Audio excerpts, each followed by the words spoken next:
To venerable brothers, the archbishops, bishops, and beloved sons, the monks, and all the faithful of the Patriarchate of Babylonia of the Chaldeans, who have grace and communion with the Apostolic See.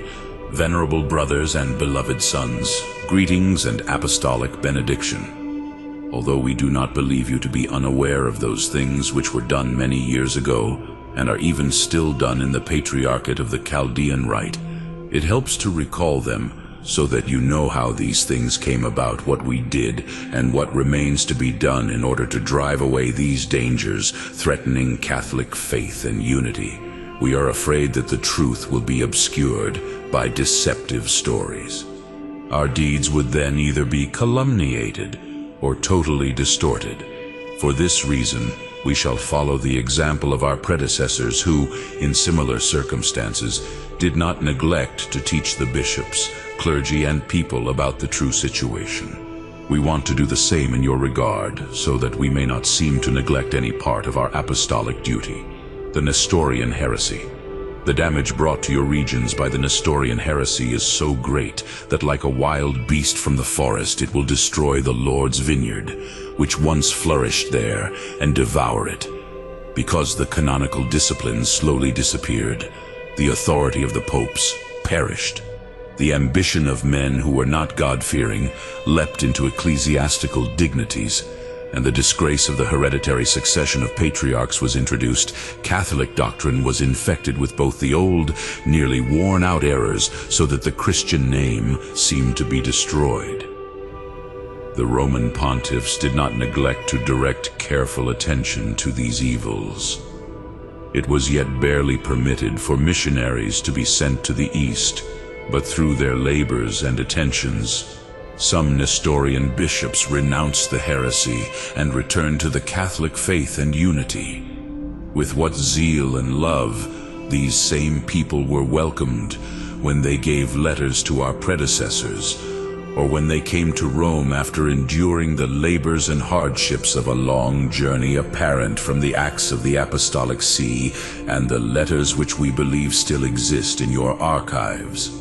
Joseph Audo, Bishop of Amadea, nevertheless hoped for day dawned in which these obstacles were removed from your midst, especially the impediment of the hereditary succession of the patriarchs, and it could be hoped that the Church of the Chaldean Rite might revive and flourish. When the order of ecclesiastical discipline, which is the guardian of faith, had been restored, we hoped that this revival might come about through the work of Joseph Audo, who was then the Bishop of Amadea.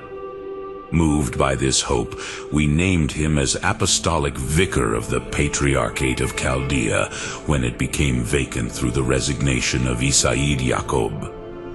We rejoiced when later we learned that this same man was requested for the patriarchal dignity by the votes of the bishops. We freely confirmed his selection in the consistory of September 11th, 1848, and established him as Patriarch of Babylonia of the Chaldeans. We strongly defended him from the many opponents already drawing near. Our hope was confirmed not only by the faith and obedience which he promised to us and to our successors in a sacred oath, as is the custom of all Catholic patriarchs, but also by his respectful letters in which he showed the remarkable feelings of his will and spirit. Discontent of the Malabars. It is true that not long after, he occasionally wrote to our congregation for the propagation of the faith, that letters from the Malabars had been delivered to him. In these letters, the Malabars requested the Patriarch to give them a bishop of their own right. They brought complaints and accusations against the Latin missionaries and the bishops carrying out their work in our name. Even if their complaints were confirmed, that Patriarch had no power of jurisdiction among the Malabars, whose complaints should be carefully considered so that we can minister effectively to their spiritual needs. For this reason, we began a careful investigation so that we could safely determine what course of action would serve them best. When an explanatory response was delayed, it became known and was proven afterwards by his letter to a Malabar priest by the name of Emmanuel, signed and dated December 21st, 1865, that patriarch aroused the desires of the Malabars, fostered the hope, and suggested the manner by which they would finally be able to fulfill their wish. He advised them to vex the Apostolic See with complaints against the missionaries and with numerous requests. Meanwhile, we desired to solve the matter gently. We took care to instruct our pro-delegate in Mesopotamia to dissuade the Patriarch from his undertakings. He was also advised that he should not dare to do anything in regard to the Malabars. He was not obedient to our command and insisted that the region of the Malabars rightly came under his jurisdiction. While Henry Amminton, who was Bishop of Arcadiopolis and our delegate in Mesopotamia, vainly opposed him and forbade his actions under threat of censures, he chose Thomas Rokos from his household, raised him to the rank of bishop, and sent him to Malabar. He went there and stated falsely that he was sent from the Patriarch by our command. He usurped the ecclesiastical jurisdiction and promoted many unworthy people to holy orders. Moved by his audacious works and aroused by the complaints of the Malabar priests, we commanded Bernardino, Archbishop of Pharsalia, who at that time presided over the church with our vicarial power, to warn Bishop Thomas to leave that place or to excommunicate him if he refused, which is what happened. Meanwhile, the Patriarch was called to Rome and seriously censured for his deeds. We ordered him to recall Bishop Rokos, whom he had heedlessly sent into Malabar. We graciously granted the Patriarch the pardon and absolution from censures which he requested. We then ordered the whole matter to be considered by the cardinals of the Congregation for the Propagation of the Faith concerning the affairs of the Oriental Rite in a meeting held on March 6, 1865. In this meeting, after everything had been considered, a unanimous decision was reached. It was decided not to allow the jurisdiction of the Patriarch of Babylonia of the Chaldeans to be extended to the Malabars. Many things were settled upon at the same time, both in order to bring about the safety of the Malabars and to quiet the discords which were aroused among the Chaldeans because of those things which the Patriarch had done heedlessly. The Patriarch sadly agreed, or at least seemed to agree, to these apostolic orders. His later deeds confirmed this opinion. And even if we were grieved that he had not acted rightly, he showed himself to be obedient to us and respectful of our authority.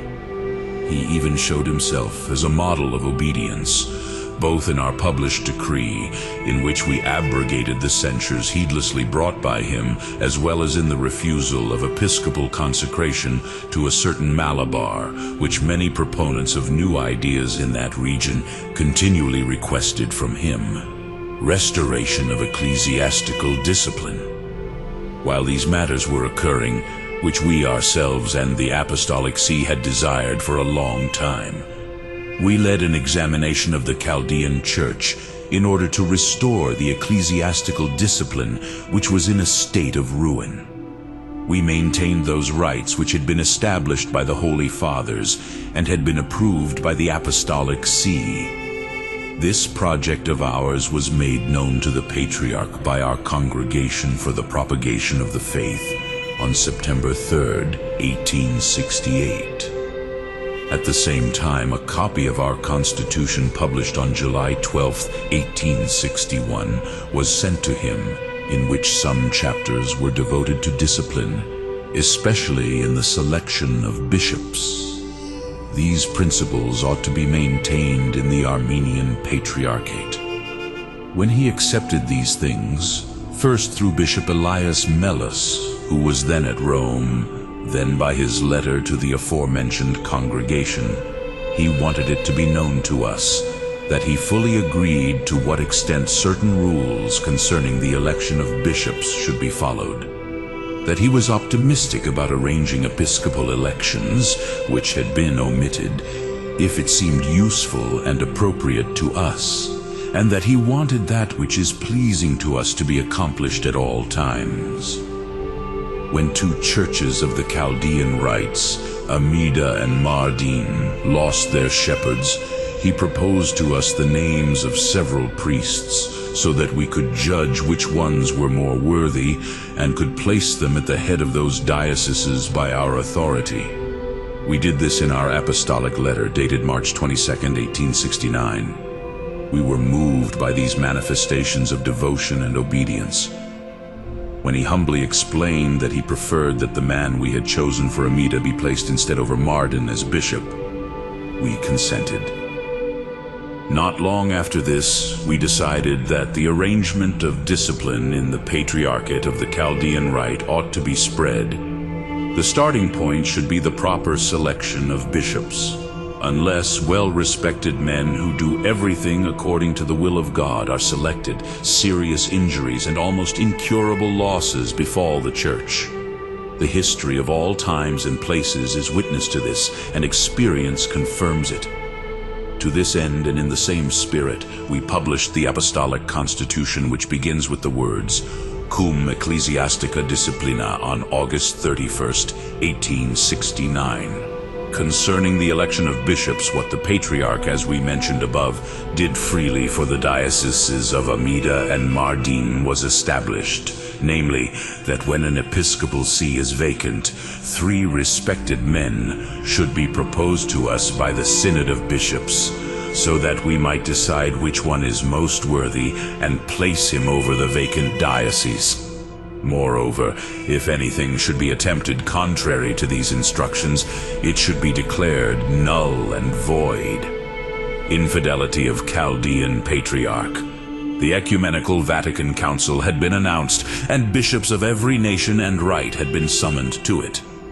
Among them was the Chaldean Patriarch, with almost all the bishops of his rite. However, we quickly noticed that he who had shown us many signs of reverence and obedience had changed very much. Lately he had refused to consecrate as bishops of the aforementioned churches, Amida and Mardin, Peter Attar and Gabriel Farso, whom we chose from those he had proposed, although we had even assigned a church to each of them as he preferred. Then, when he was about to leave the city, we ordered him to make a declaration of support and submission to the Constitution on the Church of Christ, which was published in the 4th session of the Ecumenical Vatican Council, which he had not attended. Indeed, we exhorted him and called to witness the example of the other bishops who were not at the 4th session and did not hesitate to make the declaration. He first devised delays and sought evasion, and then declared stubbornly that he would be more useful after he had returned to his see. He promised at the same time that he would omit nothing which might satisfy us. This deed brought us great sorrow and anxiety, which increased when he went to Constantinople surrounded by the flatteries and deceptions of the neo-schismatic Armenians, and aroused by their example. He did not hesitate to occasionally share the sacraments with them, and while he professed his fidelity to the civil laws, he insinuated that our apostolic constitutions were opposed to them. It happened at the same time that he neglected to show the necessary courtesies to our extraordinary legate who was then living in Constantinople. He also totally ignored the letter of warning sent by our congregation. Moreover, once he returned to Mesopotamia, he consorted with promoters of novelties and said many things rashly, which, as it is reported, could be reconciled neither with the office of a Catholic bishop nor with the Orthodox faith. We were greatly saddened when we heard these things. The precept the Lord gave to Peter to strengthen his brothers came to mind together, with the duty to watch over the Lord's flock and to obtain the salvation of souls, the condition to which Timothy, the Archbishop of the Chaldeans of Amida, was reduced by the hostility and the deceptions of certain people who claimed to be supporters of the Patriarch, seemed very serious to us. He felt the Patriarch's hostility toward him. Time and again he presented his sorrowful complaints to us and his entreaties that we allow him to leave the episcopal office.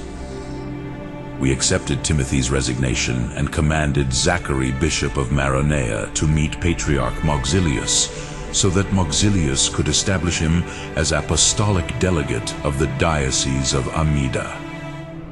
The Patriarch preferred Zachary to Timothy. Zachary was told to persuade the Patriarch to take the required oath of loyalty and to submit himself finally to the decrees of the fourth session of the Vatican Council. This was entirely necessary for the Patriarch, not only because the decrees are opposed to those things which the neo-schismatic Armenians babble, and because the Patriarch's behavior after his return was astonishing to the faithful, but also so that he might consider his eternal salvation and remove this scandal, or at least forestall what was already rising from his silence. Mindful of these warnings, the Patriarch gave his agreement and signed the declaration of support, adding a statement declaring that he wanted all his patriarchal rights and privileges to be preserved. We could suspect that this was done insincerely. Nevertheless, considering his long-standing faith, which he recalled in his declaration, and the power which the wicked exercised against him, and bearing in mind his example of whom it is written, "He does not break the crushed reed, nor put out the smoldering wick," we preferred to see in that statement a legitimate desire of the Patriarch, rather than an adverse situation or a restriction of his profession of faith. For this reason, we decided that his act of loyalty should be accepted, so that we might declare in what spirit we intended to receive it, and thus might communicate Catholic teaching concerning the primacy of the Pope and the rights of patriarchs. Therefore, we gave this apostolic letter to him on November 16, 1872.